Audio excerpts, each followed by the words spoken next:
Malaki ang transformation ng isang tao pag nagkaanak na. Bigla tayong nagiging willing mag-sacrifice ng tulog, personal time, kahit sanity pa yan, para lang sa kanila.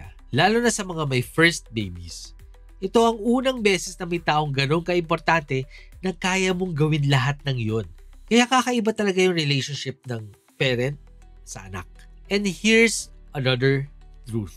Parenting mirrors our childhood. Kung paano tayo pinalaki. Be it rainbows or the rain. Madalas, unconsciously natin dinadala sa parenting style natin. Kaya nga sabi ng experts, having kids is like being handed a mirror of your own trauma. Anong pwede natin gawin? First, awareness. Recognize the patterns. Second, healing. Work on your wounds. Third, break cycles. Choose better responses. Dahil ang totoo, hindi kailangan maging perfect parent. Ang importante, aware ka at willing ka mag-grow for them. After all, children don't need perfection.